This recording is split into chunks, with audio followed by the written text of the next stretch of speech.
cry because mawala na ang mga words. Sorry ha, if magbisaya ko, isibuano man dyan ko. Okay, so, ay sa akin. Naman ko kuikuan diri sa akong anak ba.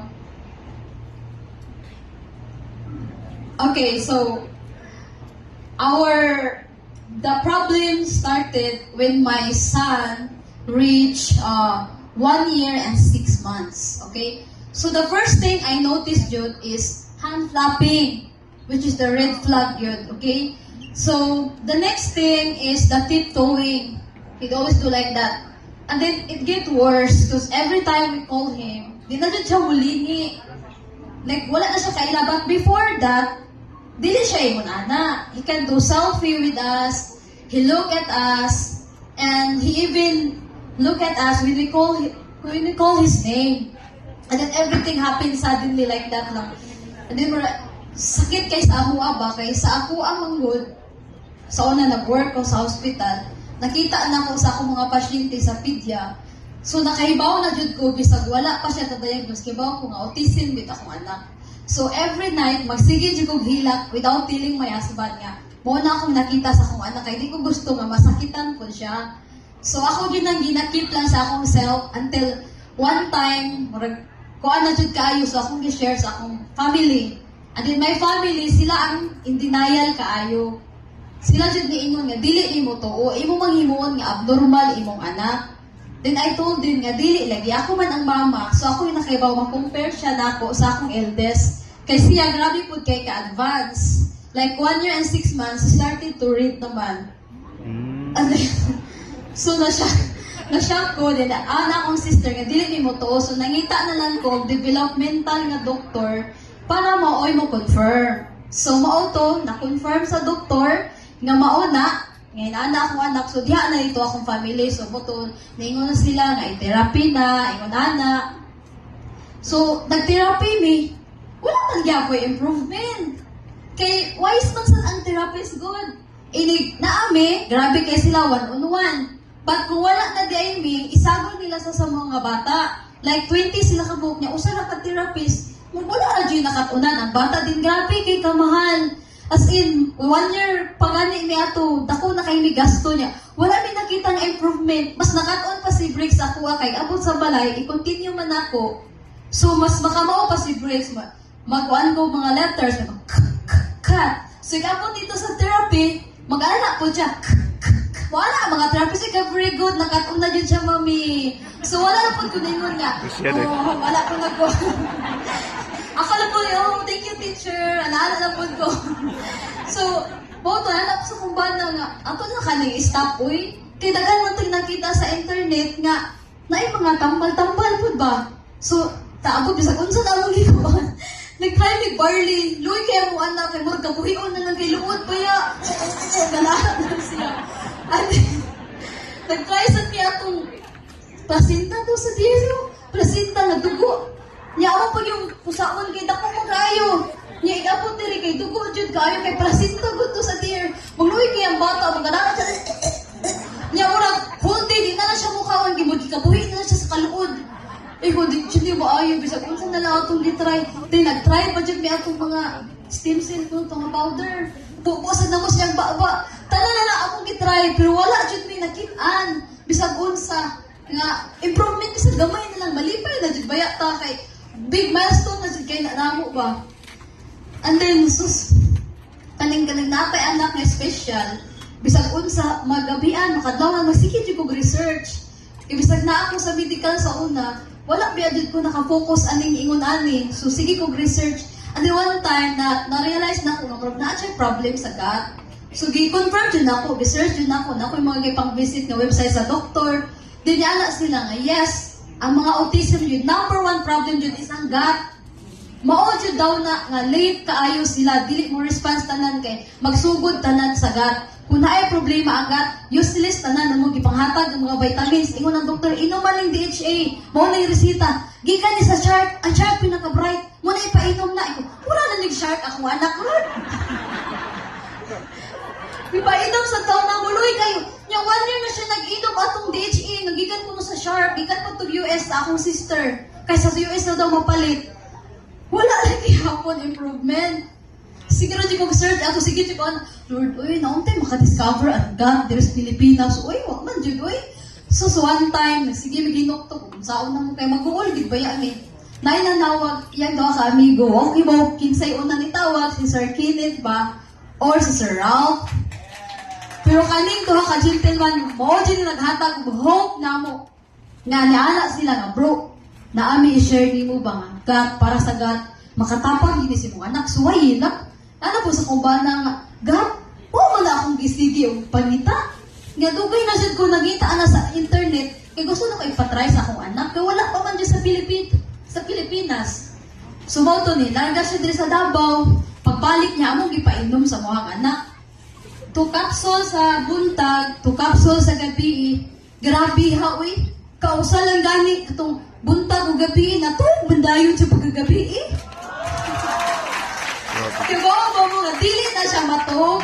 Like, buntag na lang, alas 10 sa buntag, magsigara gapon ang mata. Kaya tingin siya matog, tingin siya tukaon. Pinuwag man, 18 hours na siya magmata. Tingin siya tukaon. Ano man? Ya, ang ganang, ang ang pinakalisod kay bisag amo siya Tagalog melatonin nga mga gamis nga padala sa akong sister mo effect tuod ang melatonin but one night raman the succeeding nights na di na mo effect ang melatonin nga katong gamis pag try gid na mo sa katong symbiotic grabe ha tog dayon oy na shock yun kay ana jud ko tinuod jud ang gut yun dugaya pud ani naabot oy dugay kay naka-discover atong mga scientist oy Diya, pinakanindot pa yun. Nawa natin yung mga tiptoeing. Unya, more on contact na siya. Magsige na siya, alas sa ama. Kiss, ana. Mukis na dyan siya. Nya, iyang kuya, ang pinakalipay gid sa tanan. Kay siya man dyan ang affected po pagkahibaw niya ng autism yung brother. Imagine, pag edad pa niya ato, 6 or 7, nagsuwat siya og letter. Niya na may nga, unsa nga letter na, wala siya nisulti. Niya ana siya, Daddy, come with me to the mountain. Niya, ibahigot niya sa balloon, kanang flying balloon bitaw. Niya, ato sila to sa bungtod. Pagkahuman, iyang ipalupad, na mauli sila. Naghilak ni pagsulti niya, nangutana ko, what is about the letter? Niingon siya, it's a letter for God. I prayed nga, naon tayo maka-discover sa, maka-help sa iyang brother ba nga mag-improve. Kaya mauro dyan daw na iya nga, mag-speak lang, makigduwa niya. Nga, pratigid yan ka ng pray ba nga, may tabo lang gitunta na. So, naghilak ni naminaw, kaluoy po taon niya, affected yung taon kayo, mo ang anak. Nga, masturya lang gid ang iyahang brother. Nga, karon ang iyahang brother, sus, kami na po yung problema. Kaya siya kapuyo na sa playhouse, ang iyang mga di na po. Kaya sa una, kaysa ito nakakita sa video, ang among anak, dili gid na mo duwa sa playhouse. Muana siya na ang mga trabante. Kasi siya naman po'y bata, di ka nag-playhouse mo po'y. Tanang bata, magbuang man nagkitag playhouse. Digil siya, magsigil siya anak sa gawas, steaming. Dikit siya ganahan. Karon, makakita lang hagdan na niya, like kulor-kulor. Baala na dayon. Mura siya ganahan, maluya ko kugugod. Ganahan na din siya maduwa. Grabe din kayo ang improvement, gihatag sa iyaha. Nga, daw sa muduwa na siya sa playhouse. Matog na siya gabi, makatog na po kong gabi eh. Lisod yung kaayo, mawag po ko ito, kay maghatod pa po niya. Mura na akong papel nga maglutaw, ikabuntag. Kay wala ko itulog-tulog. Lisod yung kaayo niya. Thank you yung kaayo sa ato ang kanang scientist, sa ato formulator, mga doctors. Na finally, yung naging intounding na-discover. Or na-discover na kung galing ninyo, yung wala pa gid ninyo i-share. Na thank you yung kaayo, chairman. Ikaw gid ang number 1 source. Nga, ikatag sa siya, naadjud mo yung purpose, nga naadjud mo direct, kaya para din mo may help sa atong executive, si Pres, Ralph, Sir Kenneth, my husband, ang tanan nga manasa kuan sa GotGuard. Daghan jud kayong salamat, dako jud kayo ni tabang sa amua.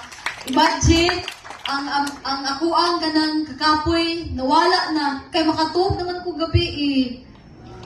Ya, lahi rajud ba ang tulog sa gabi kumpara sa adlawan. Ya, anyway, di ayo sa kumukuan kay nihangyo akong anak. Ganahan siya mo testimony. Sige. Okay ra ba? Yes! Ganahan din siya. Naako siya yahan i-share. Go! Okay, hello. So, my name is Bluchon Romano, and I am brother of Briggs. So, I'm here to share some supporting details about my little brother. Talino. Ang talino. Matalino. Go, go!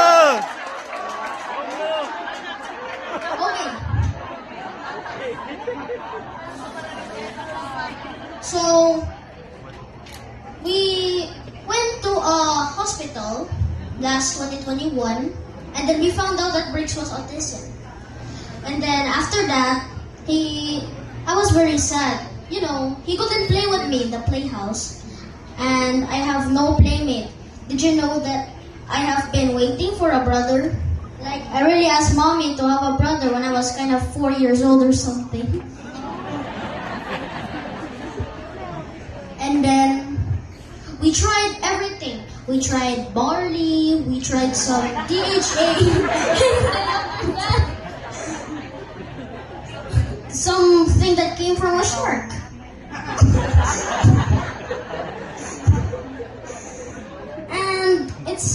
And because of that, my brother cannot sleep at night, so he's absolutely like a shark. Ito. Tama. May point siya. May point siya. But one day, last March, Daddy came home smiling. He said, "Try this gut guard. It will help my little brother Briggs." And then after that, we did 2 capsules in the morning, 2 capsules at night. After that, boom, he went knocked down at 11:30 p.m. That time, when my mom woke up, I couldn't be late for school anymore. And my mommy is no longer a floating paper in the morning. And then after that, my brother would finally play in the playhouse together with me. That I would become so tired. And then, I am very happy because of GutGuard.